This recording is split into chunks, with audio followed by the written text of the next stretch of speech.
Nirmala many happy birthdays. అరే ఈ రోజు నా బర్త్డే అని నీకెలా తెలుసు? ఒక్క బర్త్డే ఏంటి, భార్యడే, బాబుడే, అమ్మడే, ఆల్ డేస్ మనకి తెలుసు.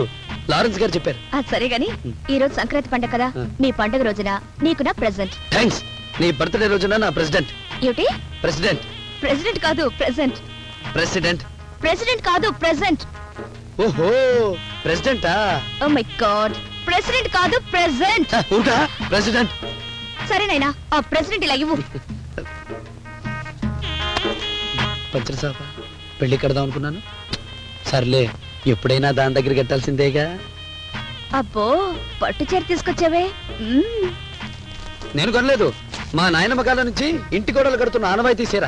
ఇది కట్టుకుని మొదటి రాత్రి గదిలో గడుగు పెడితే అంతే, తెల్లారేటప్పటికి తేడాలు వచ్చేస్తాయి. ఇలా ఇండీసెంట్ గా మాట్లాడకూడదని చెప్పానా? అది సరే కానీ జాకెట్ ఏది? మా నాయనమ్మ జాకెట్ వేసుకునేది కాదు, అందుకే మరి నీకు కూడా జాకెట్ తీసుకురాలేదు. అబ్బా ఇప్పుడే చెప్పాను అలా మాట్లాడకూడదని. నిన్ను మార్చడం నా వల్ల కాదు. నన్నెందుకు మార్చడం గానీ చీర మార్చు. చుట్టుపక్కల ఎవరు లేరు, ఇద్దరం కలిసి ఇక్కడే మార్చేసుకుందామా? నువ్వు అటు వెళ్ళి మార్చుకో. నువ్వు? నేను ఇటు వెళ్ళి మార్చుకుంటాను. సరే పద. ఎక్కడికి? మా నాయనమ్మకి మా తాతయ్య చీర కట్టేవాడు. నువ్వు వెళ్ళు. వెళ్ళమంటుంటే అలాగే అలాగే వెళ్ళు. నిర్మల,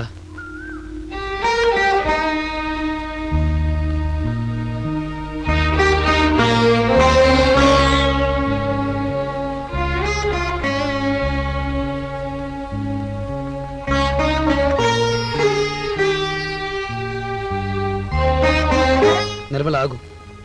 నా మనసిప్పి నీతో చెప్పుకొని నన్ను నువ్వు మర్చిపోలేవని నాకు తెలుసు. నేను కూడా మర్చిపోలేకపోతున్నాను. నేను అమ్మాయిని ఇష్టపడి పెళ్లి చేసుకోలేదు. నాకు తెలియకుండానే ఈ పెళ్లి జరిగింది నిర్మల. నా గురించి నువ్వు తప్పుగా అనుకోవద్దు. ఇప్పటికీ నిన్ను మనస్ఫూర్తిగా ప్రేమిస్తున్నాను. నిర్మల ఆగు, నా మాట విను నిర్మల. నిర్మల